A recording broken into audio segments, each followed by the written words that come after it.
जय माई राधा कृष्ण माई जय माई राधा कृष्ण माई जय माई शिरडी साई माई। ईश्वरा गुरुर् साक्षात् परब्रह्मा तस्मै श्री गुरवे नमः। ध्यानमूलं गुरुर्मूर्ति भुजामूलं गुरुर्पादं मंत्रमूलं गुरुर्वाक्यं मोक्षमूलं गुरुर्कृपा। लक्ष्मीपदे कमलनाभ सुरेश विष्णु वैकुण्ठकृष्ण मधुसूदना श्री श्रीनिवास ब्रह्मण्य केशवा जनार्दना सक्र विश्वरूपा विपो मम देहि करावलम्बम्।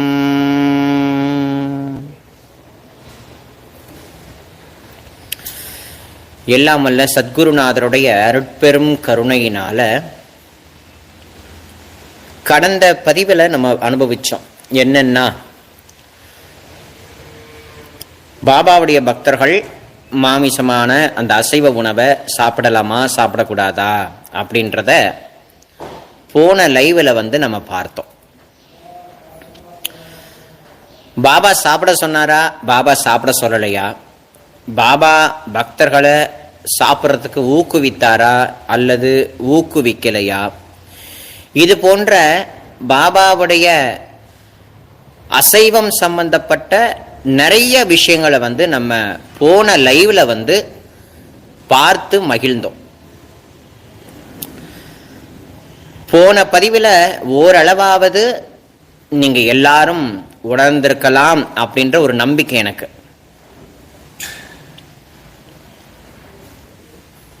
அசைவ உணவை பற்றி இந்த பாரத பூமியில இருக்கக்கூடிய ஹிந்து தர்மம் அப்படின்னு ஒரு தர்மம் இருக்கு. நம்ம எல்லாருமே இந்துஸ்தான் சொல்லக்கூடிய இந்து தர்மத்தை சார்ந்தவங்க. அதுல சொல்லப்படக்கூடிய ஒரு பெரியதான தர்மம் என்ன அப்படின்னா, புலால் சம்பந்தப்பட்ட உணவை தவிர்க்க வேண்டும் அப்படின்னு சொல்லப்பட்டிருக்கு.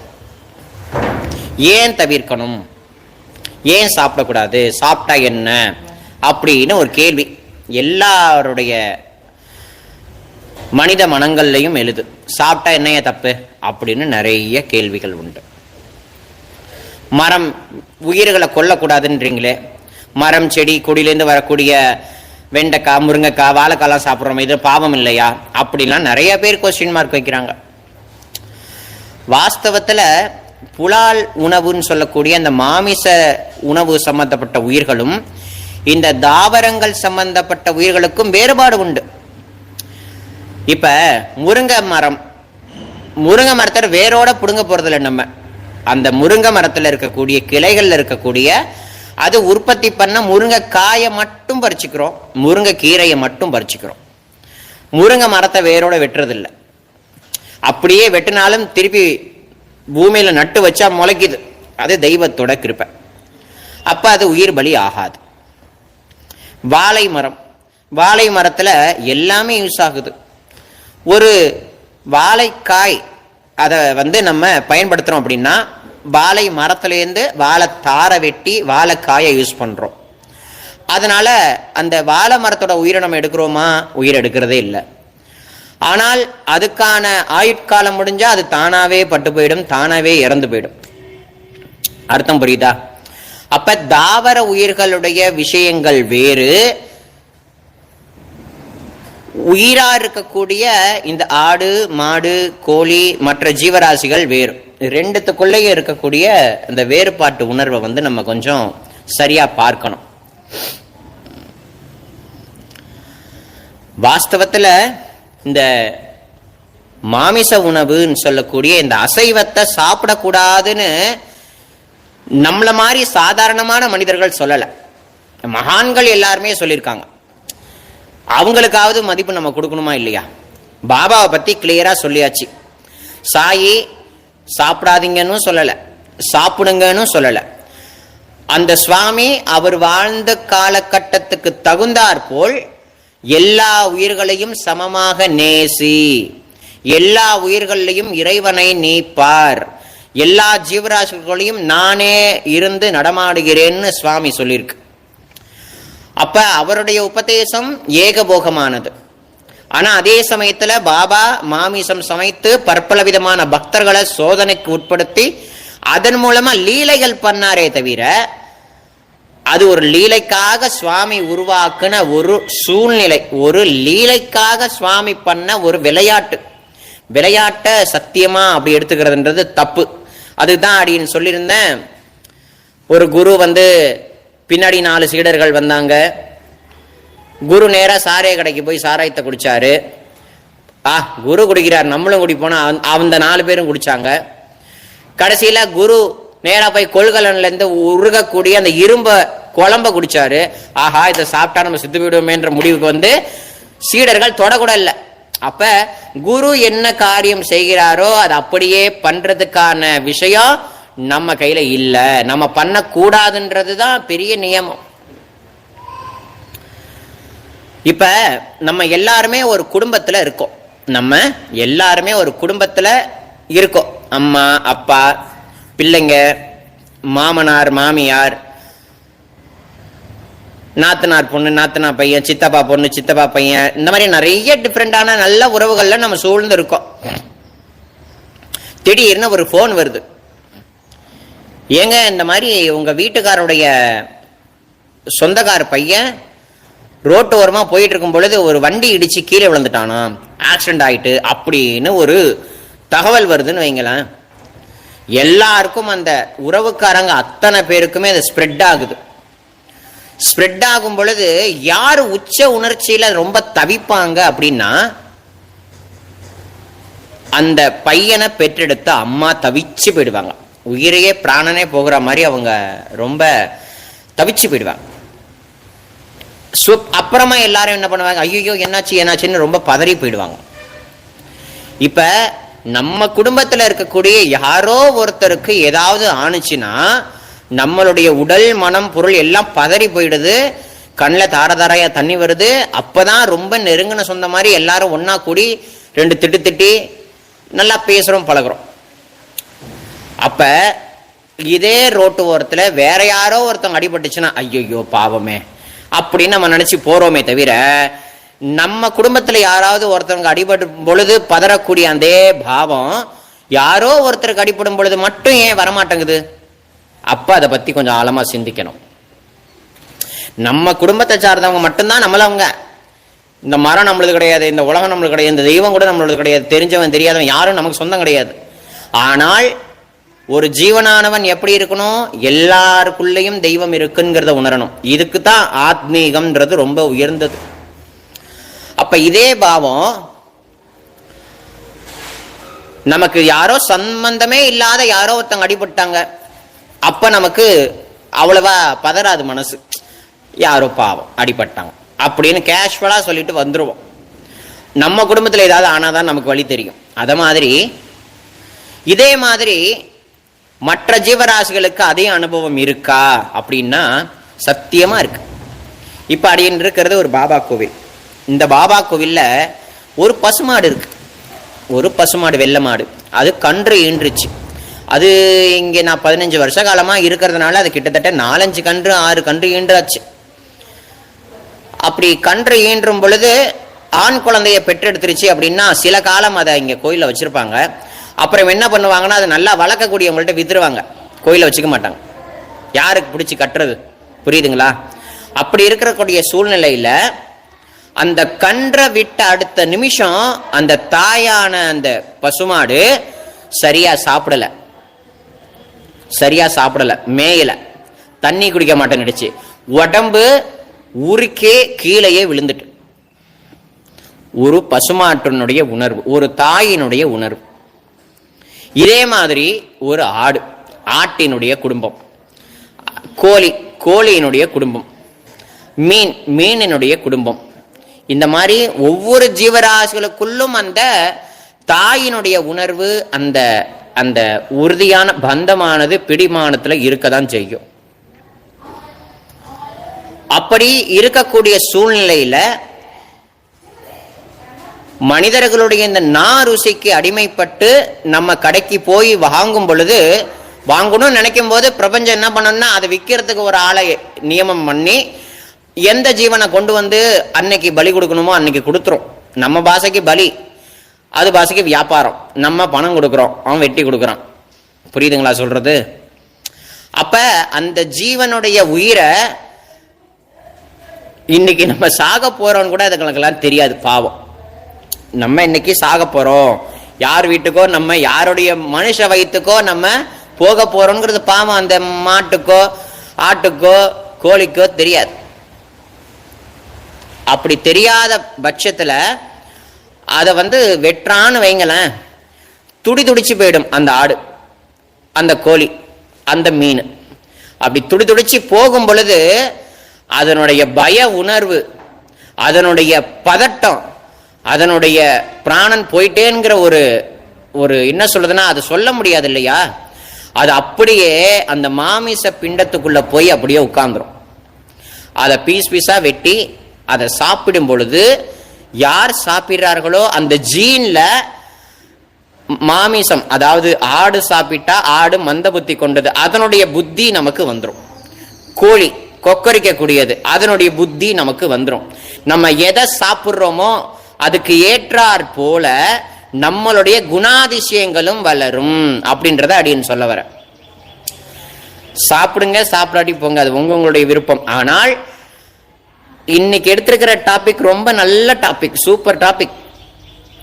புரியுதுங்களா? சாப்பிடுங்க, சாப்பிட வேண்டாம்லாம் அடின்னு சொல்லக்கூடாது, சொல்லவும் மாட்டேன், எனக்கு அதுக்கான உரிமை கிடையாது. அப்படி நமக்குள்ள இருக்கக்கூடிய 3 விதமான குணங்கள், சாத்வீகம், ராஜச, தாமச. சாத்வீகமான குணம், ராஜசான குணம், தாமச குணம். இந்த 3 குணங்களும் தான் நம்மளை போட்டு பாடா படுத்துது. இந்த 3 குணங்கள்ல எது ரொம்ப உயர்ந்த குணம் அப்படின்னா சாத்வீகமான குணம். சாத்வீகமான குணம் இருந்தா தான் தெய்வத்தினுடைய வழிபாட்டை நம்ம ஒழுங்கா பண்ண முடியும். தெய்வத்தினுடைய வழிபாட்டை பண்ண முடியும். தெய்வத்தினுடைய வழிபாட்டை ஏன் பண்றோம் அப்படின்னா, நமக்கு ஏதோ ஒன்று தேவை, கல்யாணம் ஆகணும், வீடு கட்டணும், பொண்ணு புள்ள நல்லா இருக்கணும், குழந்தை பாக்கியம் கிடைக்கணும் அப்படின்னு நிறைய கோரிக்கைக்கு மேல கோரிக்கை வந்துட்டே இருக்கு, ரப்பர் மாதிரி. அப்படி கோரிக்கைக்கு மேல கோரிக்கை வந்துட்டே இருக்கிறச்ச அந்த வழிபாடு என்கிறது ரொம்ப முக்கியத்துவமா போயாச்சு. இப்ப ஆத்மீக விஷயத்துக்காக மக்கள் தெய்வத்துக்கிட்ட நாடுறத காட்டிலும், தெய்வத்துக்கிட்டையும் குருநாதர்கள்ட்டையும் நாடுறத காட்டிலும் பணம் வேணும், காசு வேணும், குழந்தை வேணும், வீடு வேணும், அது வேணும், இது வேணும்னு கேட்கிற கேஸ் தான் ரொம்ப அதிகம். வேற யார்கிட்ட போய் கேட்பாங்க? பாவம், வேற யார்ட்டும் கேட்க முடியாது, யார்ட்டும் கொடுக்க முடியாது. தெய்வமும் குருவும் மட்டும்தான் கொடுக்க முடியும் இந்த உலகத்துல. ஒரு ஜீவன் எது ஆசைப்பட்டாலும், ஏன்னா பிராணனை கொடுத்தது தெய்வம், அந்த பிராணனை காத்து ரட்சணை பண்ணி அந்த ஜீவனை கடைத்தேற்ற வைக்க வேண்டிய கடமை குருநாதனுக்குரியது. அப்ப இந்த பிரபஞ்சத்தை ஆளக்கூடிய 2 பெரிய மகா சக்திகள் தெய்வமும் குருநாதனும். வாஸ்தவத்துல 2மே ஒண்ணுதான். தெய்வமே குருவா நமக்கு ரொம்ப கிருபையை பண்ணிட்டு இருக்கு. அப்படி தெய்வத்தையும் குருநாதனையும் வழிபாடு செய்யறோம் மனமாற உளமாற. கடந்த பதிவில் அடியன் சொல்லியிருந்த வீடுகள்ல ஏன் நிம்மதியே கிடைக்கிறது இல்ல, வீட்டுல ஒழுங்கா இருக்கிறது இல்ல, பூஜை ரூமே பாதி பேர் வீட்டுல கிடையாது, சாமியே இல்ல, வீட்டுல சாமியே கிடையாது. ஏதோ இருக்கு சாஸ்திரத்துக்கு, இந்த வெள்ளியும் செவ்வாய் மட்டும் சும்மா சாம்பிராணி போடுற மாதிரி பண்ணிட்டு இப்படி போட்டுக்கிட்டு நீர் விழாவிட்டு முடிச்சுக்கிறது காரியத்தை.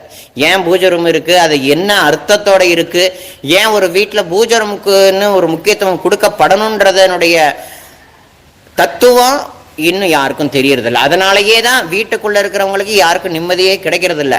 ஆனா வீட்டை விட்டு வேற எங்கேயாவது போனா நிம்மதி தானா ஊத்தெடுக்கிற மாதிரி வருது. ஏன் அப்படி? அப்படிதான். இப்ப மகாலட்சுமியினுடைய அருள் வேண்டி நிறைய பேர் இந்த வெள்ளிக்கிழமையானா நிறைய நல்ல பூஜைலாம் அதெல்லாம் பண்ணுவாங்க, போவாங்க வருவாங்க. மகாலட்சுமி அம்மா எப்படியாவது பணம் காசு கொடுப்பாங்க அப்படின்னு. தெய்வம் குபேரனை நல்லா வழிபாடு செய்யக்கூடியவங்க இருப்பாங்க. அப்படிப்பட்ட பெண்களா இருக்கட்டும், ஆண்களா கூட இருக்கட்டும், வீடுகள்ல அவங்க எப்படி இருக்காங்க அப்படின்றத நம்ம கொஞ்சம் யோசிக்கணும். வீடுகள்ல அவங்க எப்படி இருக்காங்க அப்படின்றத நம்ம கொஞ்சம் யோசிச்சோம் அப்படின்னா, வீட்டை அலங்கோலமா வச்சிருப்பாங்க. வீட்டை அலங்கோலமா வச்சிருக்கிறதே அவங்களுக்கு ஒரு பெரிய வேலை. சுத்தமா இருக்காது. வீட்டுல நைட்டியை போட்டுக்கிட்டு விளக்கேத்துறது, நைட்டியை போட்டுக்கிட்டு பக்கத்தில் இருக்கிற வீட்டில் இருக்கக்கூடிய பிள்ளையார் கோயிலுக்கு போகிறது, நைட்டியை போட்டுக்கிட்டு சமைக்கிறது, நைட்டியை போட்டுக்கிட்டு எல்லாமே நைட்டி தான். அப்படி வீட்டுக்குள்ள தலையை சீவாம, பொட்டு வைக்காம, பூ வைக்காம, நைட்டியோடைய பூஜை ரூம்ல விளக்கேற்றிக்கிட்டு ஊதுபத்தி ஏற்றிட்டு நைவேத்தியம் பண்ணிட்டு இப்படியே இருக்கிற வீடுகளில் நிம்மதி கண்டிப்பாக கிடைக்கவே கிடைக்காது. அப்ப வெளியில ஏதாவது ப்ரோக்ராம்னு வைங்களேன், அதாவது ஒரு கல்யாணமோ காட்சியோ, இல்லை ஒரு கோயில் கும்பாபிஷேகமோ, இல்லை நண்பனுக்கு கல்யாணம், இல்லை ஒரு பொண்ணுக்கு விளக்காப்பு, இந்த மாதிரி நிகழ்ச்சிகள்லையோ போகும்போது டிப்டாப்பா போவாங்க, ரொம்ப சூப்பரா போவாங்க. இது வரைக்கும் பார்த்துருக்க மாட்டோம் அந்த மாதிரி ஒரு அழக. அந்த மாதிரி விதவிதமா முகத்தை பாவனை பண்ணிக்கிட்டு அழகா தன்னை அலங்காரம் பண்ணிக்கிட்டு வெளில போவாங்க. அப்ப போகும்போது என்ன நடக்குது தெரியுமா? வீட்டு வாசல்ல இருக்கக்கூடிய மகாலட்சுமி அப்படி அலங்காரம் பண்ணிக்கிட்டு போகக்கூடிய அந்த வீட்டு பெண்ணோடையே போறா அந்த பொண்ணு, அந்த மகாலட்சுமி போறா. வீட்டுக்குள்ள வந்ததுக்கு அப்புறமா பழையபடி சூழ்நிலையை மாறும் பொழுது மகாலட்சுமி வீட்டு வெளியே நிக்கிறா. வீட்டுக்கு வெளியில போகிறச்ச நீ எந்த கடைக்கு போனாலும், யார் வீட்டுக்கு போனாலும் ஓஹோன்னு இருப்பாங்க. ஆனா உன் வீட்டுக்கு நீ வந்ததுக்கு அப்புறம் ஓஹோன்னு இருக்க முடியாது. காரணம் என்னன்னா, இப்ப நான் சொன்னேன் பாத்தீங்களா, எங்கேயாவது வெளியில ப்ரோக்ராம்னா நம்ம எப்படி டிப்டாப்பா வஸ்திரம்லாம் நல்ல வஸ்திரம் கட்டிக்கிட்டு, நல்லா தலையை சீவிக்கிட்டு, நல்ல குங்குமம் போட்டு வச்சுக்கிட்டு, கல்யாணம் ஆனவங்க புக்கால போட்டு வச்சுக்கிட்டு, நல்லா தலையை சீவிக்கிட்டு, பூ வச்சுக்கிட்டு, மங்களகரமான சுபாவத்தோட இருக்கும் பாத்தீங்களா, அங்க மகாலட்சுமி இருக்கலாம். அந்த காலத்துல எல்லாம் கணவன் காலையில வீட்டை விட்டு வெளில போயிட்டான்னா மனைவி சாயங்காலம் வீட்டுக்கார் வர வரைக்கும் தன்னை அலங்காரம் பண்ணிக்கிட்டு ஸ்ருங்காரத்தோடு நிப்பாலாம், கணவன் வரமாட்டாரா அப்படின்னு ஒரு ஏக்கத்தோட. இந்த காலத்துல அப்படி இருக்க முடியாதுன்னு வைங்க. பல பேர் இருக்கலாம், பல பேரால இருக்க முடியாது. எப்படா வரும், இது எப்ப வருது, எப்ப எஞ்சி போறோன்னு தெரியலையே, வேலை அந்த மாதிரி. அப்ப வீடுகள்ல நம்ம எப்படிப்பட்ட பாவத்தோட இருக்கணும், சமைக்கும் போது எப்படிப்பட்ட பாவத்தோட இருக்கணும், தூங்கும் போது எப்படிப்பட்ட பாவத்தோட, ஒன்னொன்னுக்கும் இருக்கு விஷயம். நம்மளுடைய நிம்மதி நம்ம கிட்டதான் இருக்கே தவிர வேற யாரும் நம்மளுடைய நிம்மதியை எடுக்கல. ஒரு அம்மா போன் பண்ணி, சாய்ராம் எங்க மாமியார் தொல்லை தாங்கல, என்னால நிம்மதியா இருக்க முடியல, வீட்டுக்கார தொல்லை தாங்கல, நிம்மதியா இருக்க முடியல. யாருடைய நிம்மதியும் யாராலையுமே போகாது. அவங்கவுங்க நிம்மதி அவங்கவுங்களுக்குள்ளதான் இருக்கு. அதை யாரும் உணர்றது இல்லை, யாருமே உணர்றது இல்லை. இப்ப எப்படி நமக்குள்ளதான் இருக்குன்னு சொல்றேன் அப்படின்னா, நமக்குள்ளதான் கெட்ட குணங்கள் இருக்கு, அதை ஒத்துக்கிறோம், நமக்குள்ள இருந்து தான் வருது. கோபம் எங்கிருந்து வருது, இங்கிருந்து தான் வருது. சிரிப்பு எங்கிருந்து வருது, இங்கிருந்து தான் வருது. அதே மாதிரி பயம் எங்கிருந்து வருது, இங்கிருந்து தான் வருது. ஒரு இடத்துக்கு போகணும், நம்மளை எப்படிலாம் சிங்காரம் பண்ணிட்டு அழகா போகணுங்கிற ஒரு கற்பனை எங்கிருந்து வருது, இங்கிருந்து தான் வருது.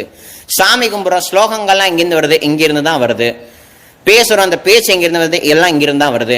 ஆனந்தமா இருக்கும், எங்கிருந்து இருக்க அந்த ஆனந்தம் இதுக்குள்ளேருந்து தான் வருது. அப்ப சுகமும் இங்கிருந்து தான் வருது, துக்கமும் இங்கிருந்து வருது, நல்லதும் இங்கிருந்து தான் வருது, கெட்டதும் இங்கிருந்து தான் வருதுன்னு போது எல்லாமும் இங்கிருந்துக்குள்ள தான் வருது. இத நல்லபடியா வச்சுக்கிறதும் வச்சுக்காததும் யார் கடமை? ஒத்தொத்தருடைய கடமையும். அவங்களுடைய நிம்மதியை யாராலையும் பறிக்கவே முடியாது. அது தோற்றமே. இவங்களாலதான் என்னுடைய வாழ்க்கை போச்சு, இவங்களாலதான் என்னுடைய நிம்மதி போச்சுன்னு சொல்லலாம் போய். அது உண்மையானது கிடையவே கிடையாது.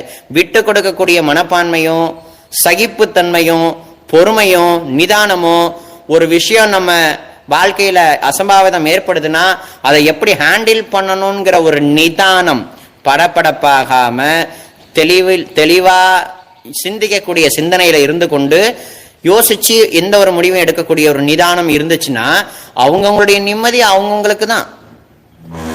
யாருடைய நிம்மதியும் யாரும் எடுத்துட்டு போக முடியாது. ஏன்னா தனியா வந்த நம்ம தனியா தானே போக முடியும், எப்படி போக முடியும்? அப்படி வீடுகள்ல வழிபாடுன்றது ரொம்ப முக்கியம் தானே. அப்படி இருக்கக்கூடிய ஒரு பெரிய சூழ்நிலையில மாமிசம் சாப்பிட்றது பெரிய வழக்கமா போயிட்டு இந்த உலகத்துல அதை தடுத்து நிப்பாட்டணுங்கிறது, அது எம்ஜிஆர் ஒரு பாட்டு பாடுவார் இல்லையா, திருடாதே பாப்பா திருடாதே, திருடனாய் பார்த்து திருந்தா விட்டால் திருட்டை ஒழிக்க முடியாது அப்படின்னு யாரோ சொல்லுவாங்கல்ல. அப்ப மனிதனா பார்த்து திருந்தாவிட்டால் அந்த சாப்பிடணுங்கிற அந்த சிந்தனையை விட்டு திருந்தவே முடியாது. ஏன்னா திருக்குறள் புலால் மறுத்தல் அப்படின்னு சொல்லக்கூடிய ஒரு அதிகாரம் உண்டு. நீங்க எல்லாருமே நெட்ல போயிட்டு புலால் மறுத்தல் திருவள்ளுவர் திருவள்ளுவருடைய அந்த திருக்குறள்னு போட்டீங்கன்னா 10 திருக்குறள் வரும். அதை படிங்க எல்லாரும். திருமூலர் எழுதுன திருமந்திரத்துல புலால் மறுத்தல்னு போட்டு எழுதுங்க. திருக்குறள்ல ஒரு அந்த திருவள்ளுவர் நாயனார் என்ன சொல்றார் அப்படின்னா, புலால் மறுத்தல் எவன் கொண்டு வாழ்கிறானோ அவனை இந்த உலகத்தில் இருக்கக்கூடிய சர்வ ஜீவராசிகளும் எழுந்து அப்படி நமஸ்காரம் பண்ணுமா. உணவை உண்ணாதவன், அசைவ உணவை உண்ணாதவனை பார்த்து சர்வ ஜீவராசிகளுமே அதனுடைய எண்ணத்திலேருந்து இருந்து நமஸ்காரம் பண்ணுமா.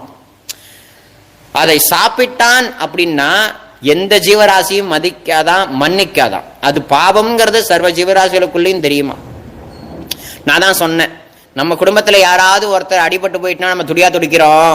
ஒரு ஆட்டினுடைய குடும்பத்துல ஒரு ஆட்டுக்குட்டியை தூக்கி கட் பண்ணும் பொழுதும், ஒரு தாயினுடைய கழுத்தை வெட்டும் பொழுதும் அதனுடைய குழந்தைகள் என்ன தவிக்கும். அந்த பிரிவினைன்றது எப்படி இருக்குங்கிறத கொஞ்சம் ஆழமா சிந்திச்சு பார்த்தோம் அப்படின்னா அது எவ்வளவு பெரிய கொடுமையான செயல் அப்படின்றத அடியேன் சொல்லல. யார் என்ன கொச்சிக்காதீங்க.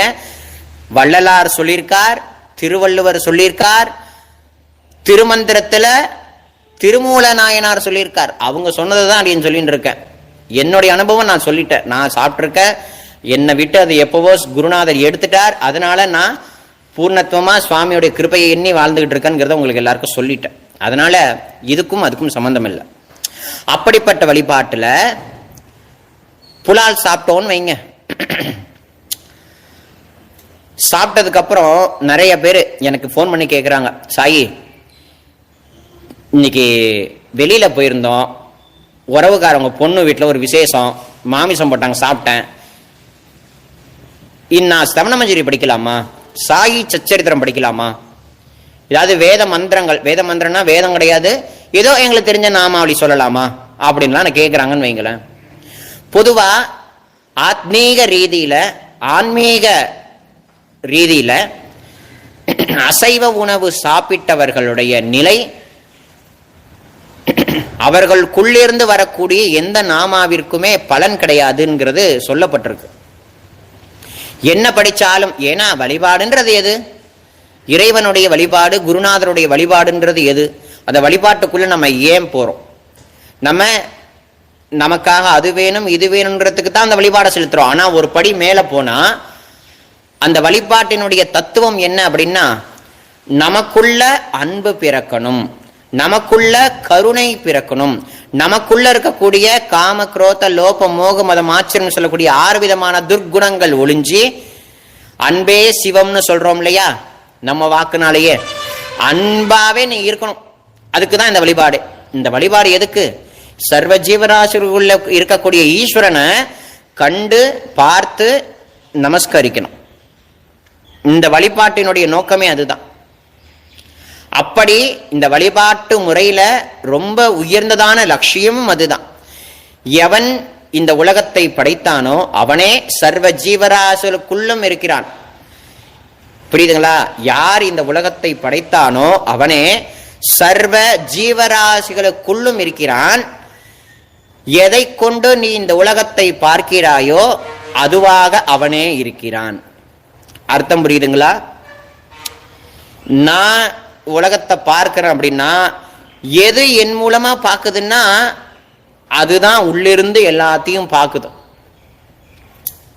சொல்றது புரியுதுங்களா? எது உள்ளிருந்து பார்க்குதுன்னா அதுதானே எல்லாத்துக்குள்ளே இருந்து பார்க்குது. அப்ப சர்வ வியாபியான பகவானுடைய அந்த அருள் கடாட்சம் வேணும். அதுக்குத்தான் இந்த வழிபாட்டு முறைகள், ஆன்மீக ஸ்தலங்கள் எல்லாமே உருவாகிறதுக்கு காரணம்.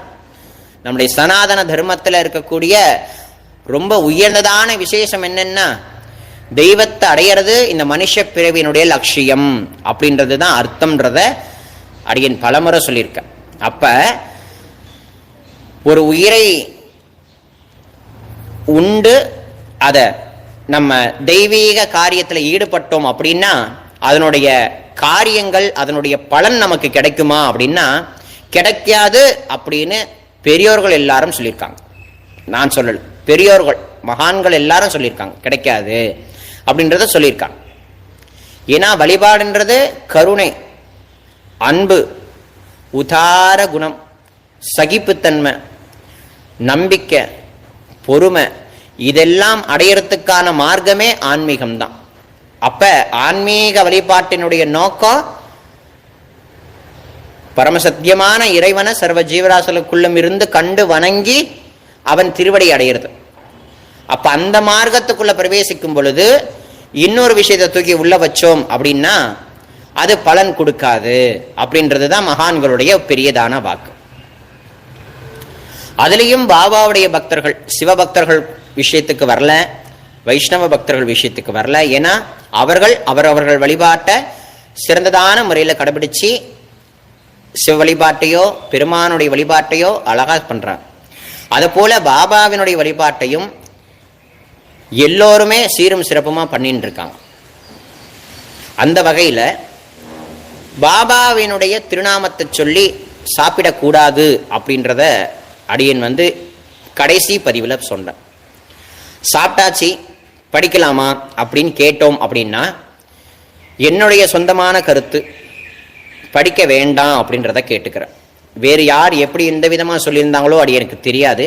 என்னுடைய தனிப்பட்ட கருத்து, நான் உணர்ந்த விஷயத்தை அடியன் சொல்றது என்னன்னா, ஸ்தவனமஞ்சரி படிக்கக்கூடாது, சாயி சச்சரித்திரம் படிக்க வேண்டாம், மேற்கொண்டு எந்த ஸ்லோகம் சொன்னாலும் பலன் கொடுக்காது, சொல்லவே வேண்டாம்.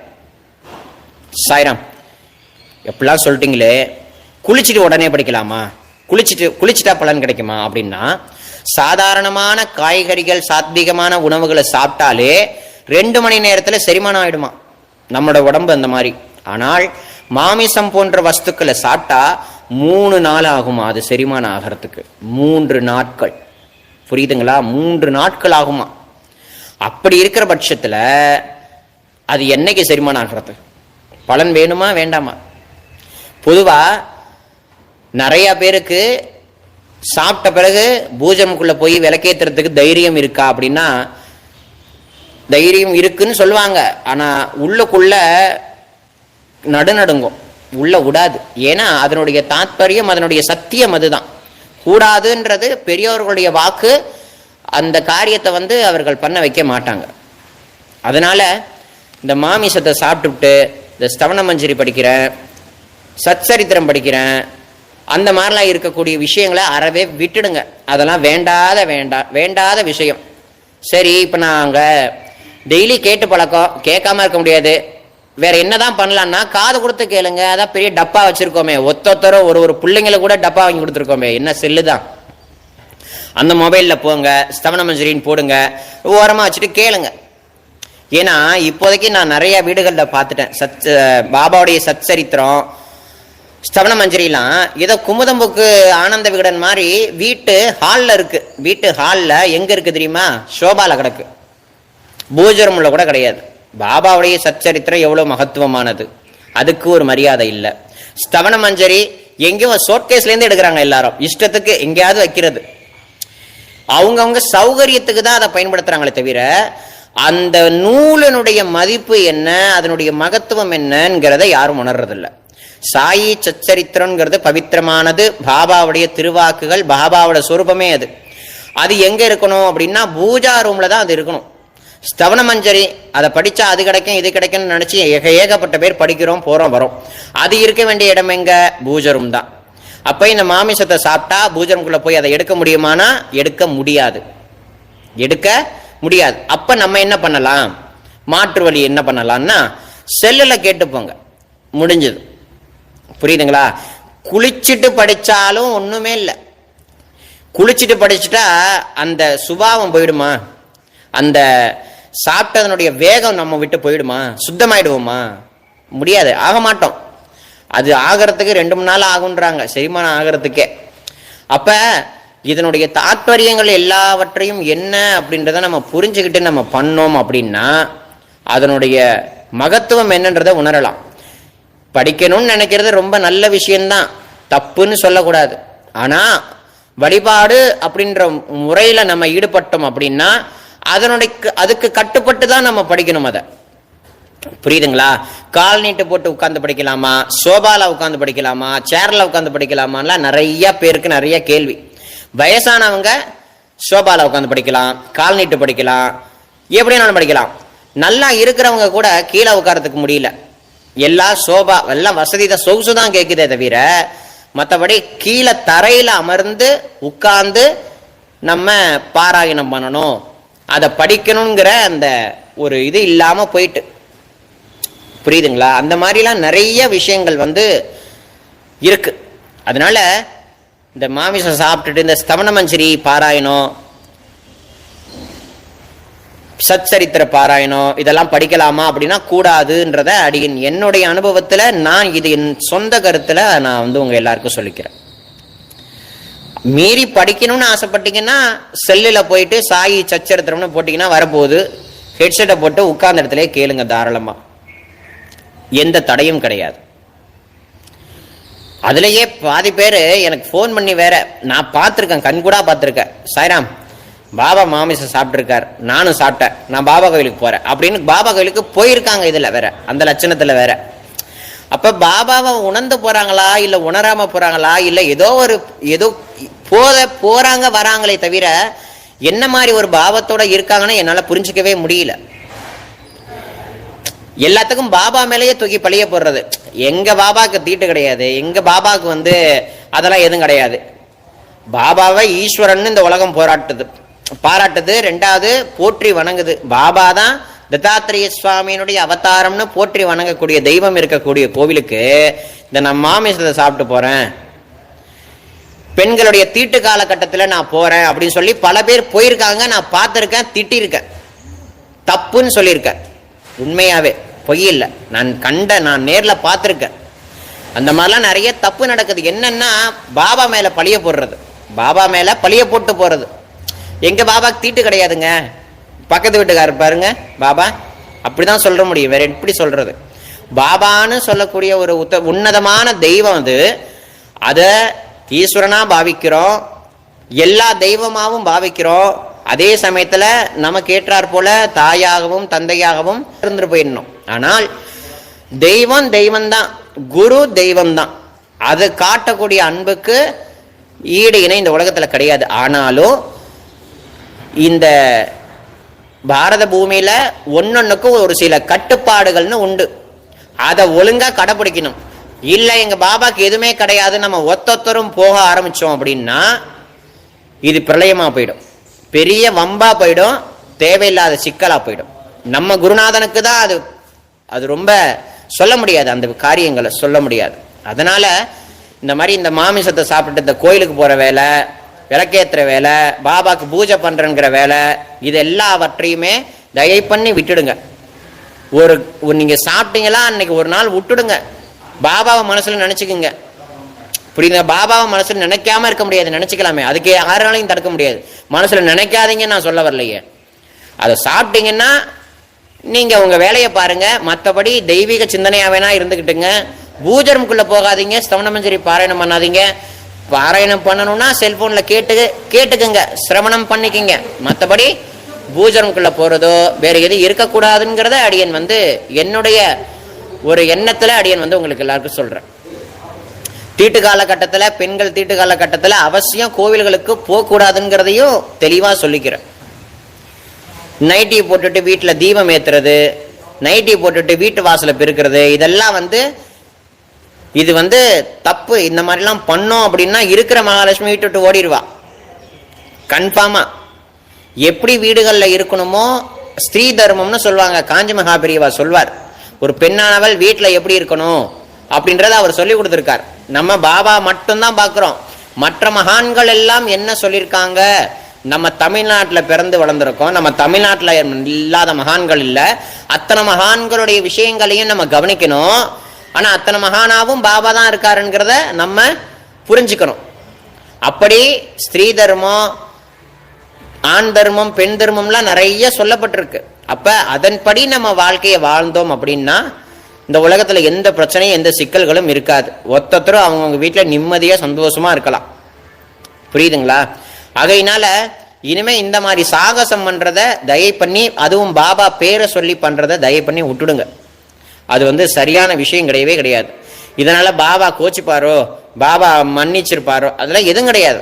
அது கருணையே வடிவான சொரூபம். அது என்னைக்கும் தம் பக்தர்களை அது ரட்சணை பண்ணிக்கிட்டே தான் இருக்கும். ரட்சணை பண்ணாத நாளே இருக்காது, நிமிஷமே கிடையாது. ஆகையினால தெய்வ வழிபாட்டுக்கும் இந்த குருநாதனுடைய வழிபாட்டுக்கும் இடையூறா இருக்கக்கூடிய நம்மளுடைய சுயநலமான எண்ணங்கள் எதுவும் வேண்டாம் அப்படின்றத சொல்றேன். பாபாவுக்கு அது கிடையாது இது கிடையாதுன்றத தயை பண்ணி யாரும் சொல்லாதீங்க. சாயின் சொல்லக்கூடியவர் ஒரு பரம்பொருள் இறைவன். அவர் இறைவனுக்கு சமமான ஒரு சுவாமி.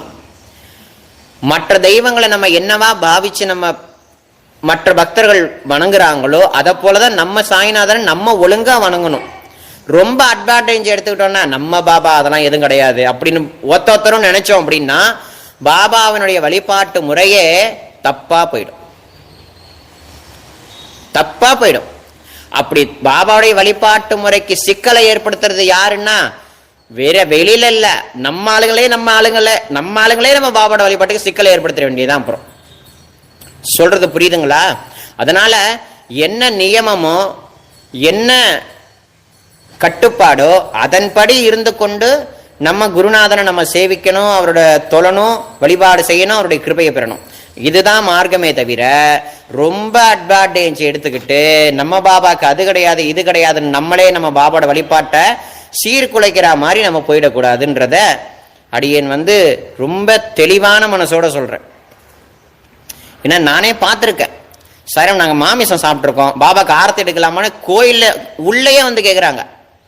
என்ன பண்ண முடியும் அவங்கள?